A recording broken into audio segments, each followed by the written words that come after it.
Hello everyone and welcome to another painting video by Pikes and Miniature Painting.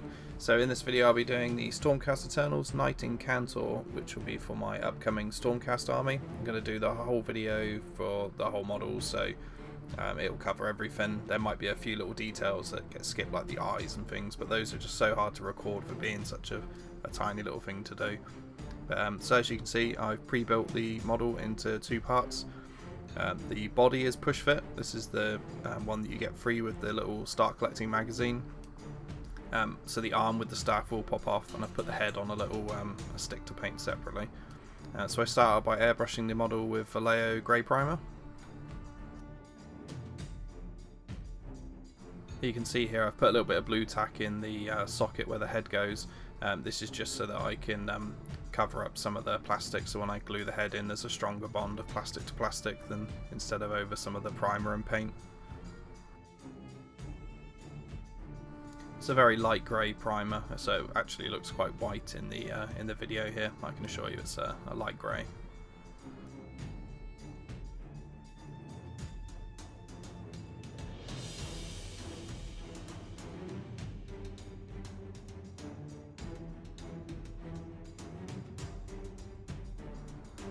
So first off, we're going to base coat the model armour areas with scale 75 Mars orange.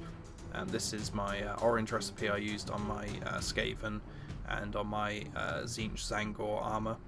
It's a really nice vibrant colour, and it's got a nice sort of matte finish again, because it's a scale 75 part of their super matte finish range. I have thinned this down quite a bit, so I'm going to do two passes over with the airbrush on all the armour plates.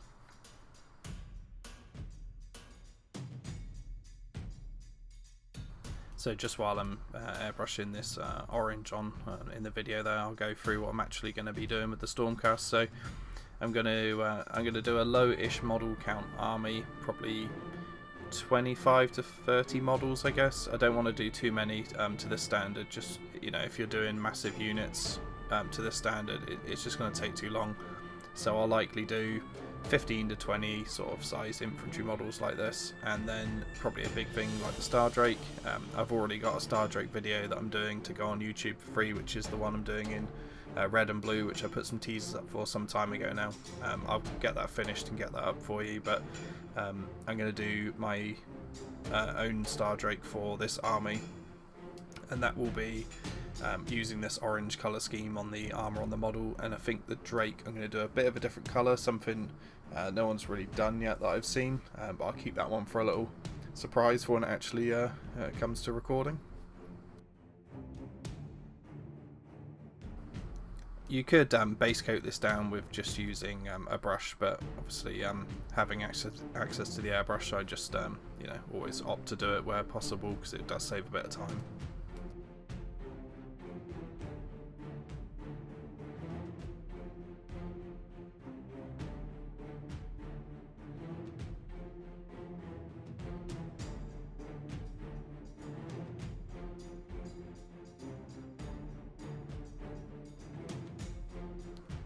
So you can see here we've got a really smooth, flat, nice matte orange there, and I've also turned the vibrancy and brightness of the video down a little bit just to show the colour as it should be.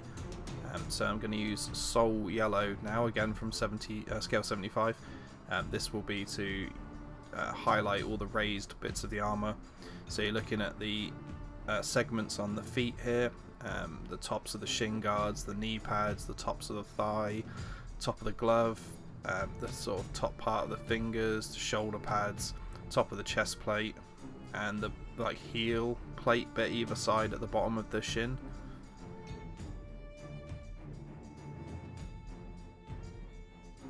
So I had to stop here and then restart recording. Obviously you missed me do this little bit of the top orange armour plate. I used a little brush cleaner in my airbrush, and it's got little sort of bristly fibres on it.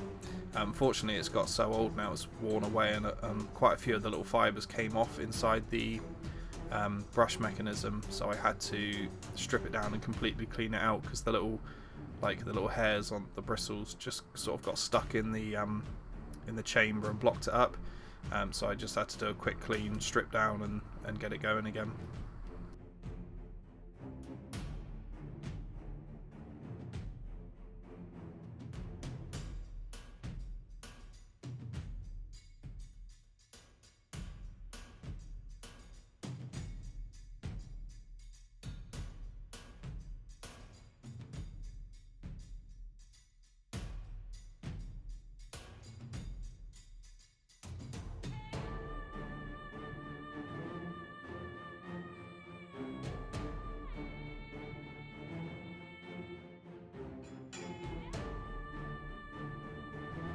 I'm going to experiment with some new camera angles for airbrushing, as the one I use overhead for painting.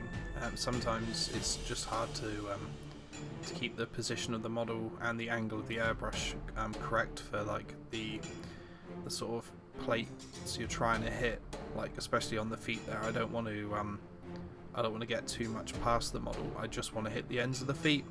Unfortunately, it requires kind of a weird angle. I think maybe using like a slightly, I don't know, slightly longer distance on the shot, which should help keep the part getting airbrushed in focus a bit more. So you can see here we've got the yellow highlights in place. The model's actually starting to look more Imperial Fist than it is orange, but once we've got the shades and the glaze down, it will go back to a nice rich orange colour.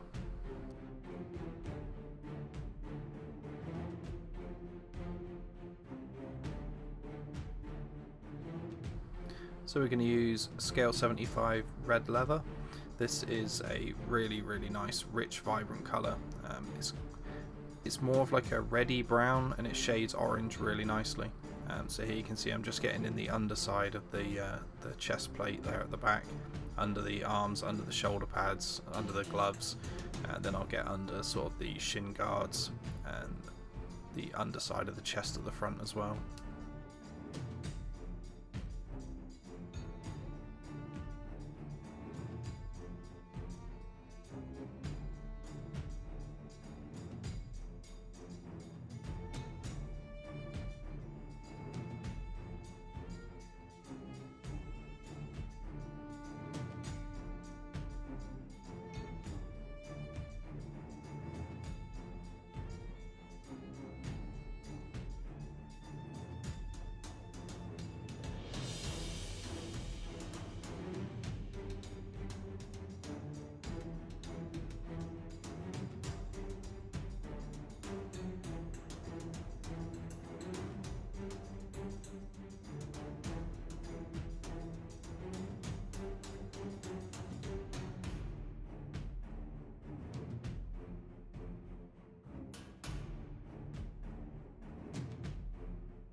So you can see now with all the shades in place, the model's definitely gone back from that yellowy Imperial Fist more back towards the orange sort of colour scheme we're going for.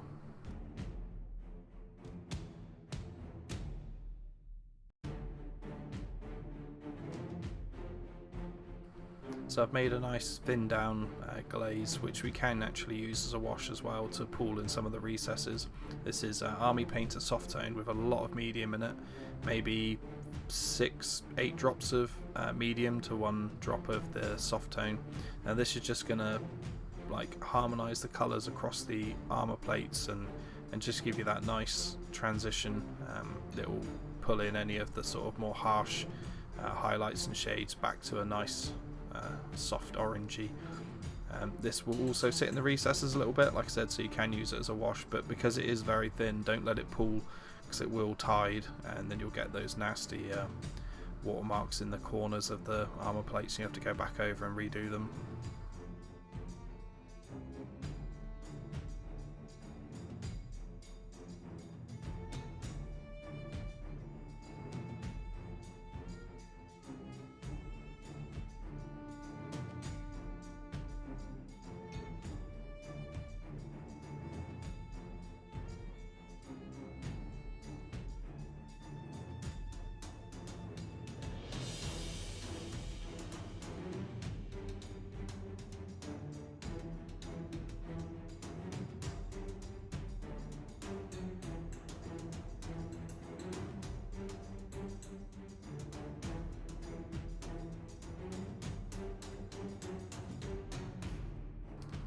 So while waiting for that to dry, I'll move on and put a base coat down on the actual base for the model.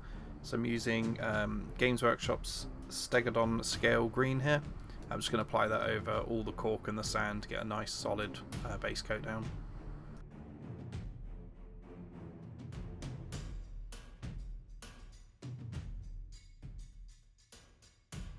So now using Soul Yellow, I'm going to go back and edge highlight all the armour plates on the model.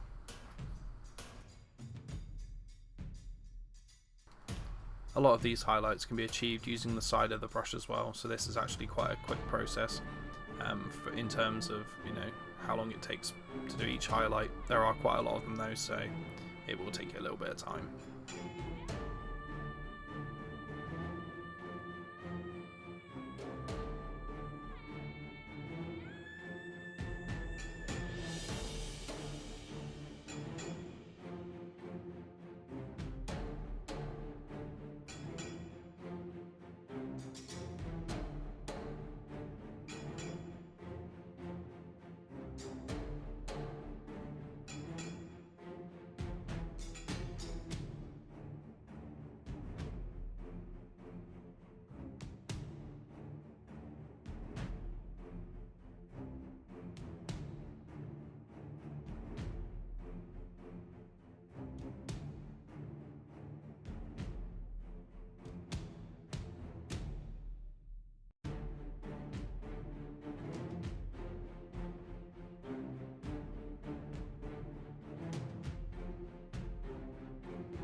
So now we've got all the line highlights down on the armour. I'm just going to go in and sort of block some of the colours out just so we can see how the model's sort of going to come together. I'm just using model colour black here. I thinned it down quite a bit, so this is going to take a few coats just to get it nice and flat.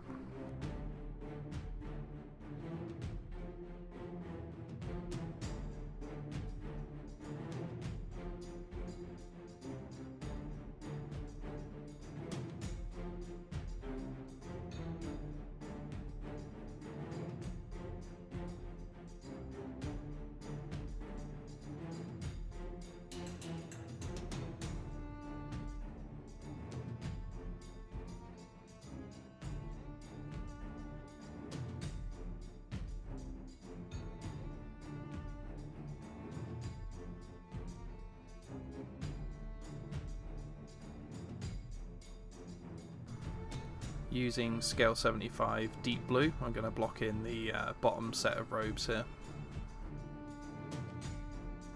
This blue is going to contrast really nicely against the orange and the grey of the top robe. And these three colours will be the primary ones I'll use throughout my entire army. So orange for the armour, blue for the robes, grey also for smaller robes, and then maybe a white grey for sort of dragon scaly sort of looking cloaks on the fulminators, just to keep it consistent.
Using scale 75 graphite, I apply the second layer of the robes there with the base coats.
And don't forget about the little sort of underarm robe tassel there.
So to finish off the edge highlights, I'm going to take some pure white, and then I'm just going to dot the ends where the lines connect, so down the middle of the feet here on each armour plate in the centre, just one little white dot, and this gives you a little focus point for each highlight and makes them sort of stand out a little bit more, and just sort of ties it all up and finishes it off.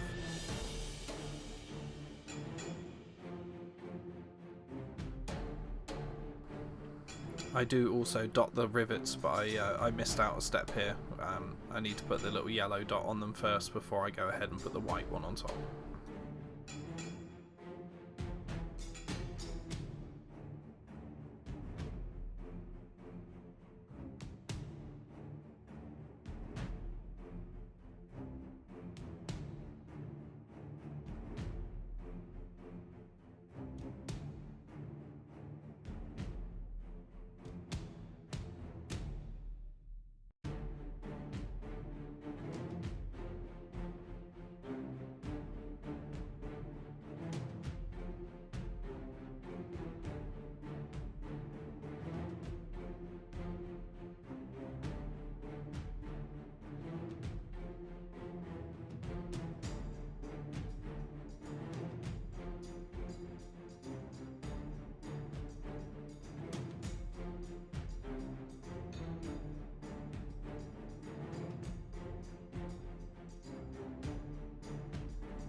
And finally I'll base coat the last little bit of robe, which is the sort of centre one with the text running down it. This I'm using Men Off White Base from P3.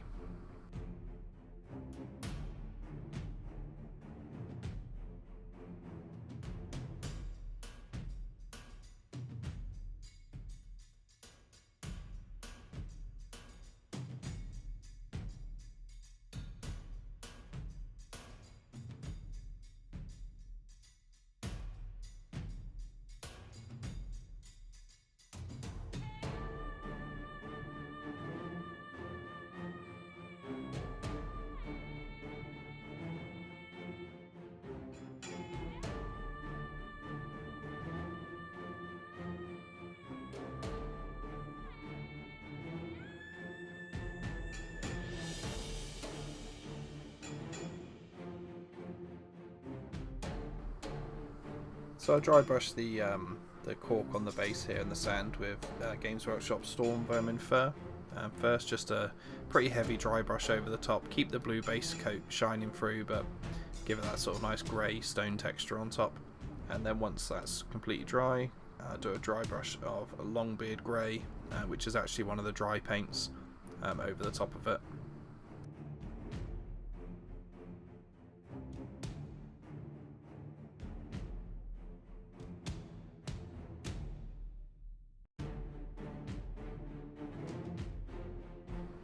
And just to finish off the base coat, so I'm going to apply Games Workshop's XV88 to all the armor plate areas, their little sort of iconography, the emblems, the bottoms of the little potion vials, the sword sheath and the staff, just to get that nice base coat down for the non-metallic gold, which we'll do in the next video.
So we also base coated the handles on the staff and the sword with scale 75 red leather.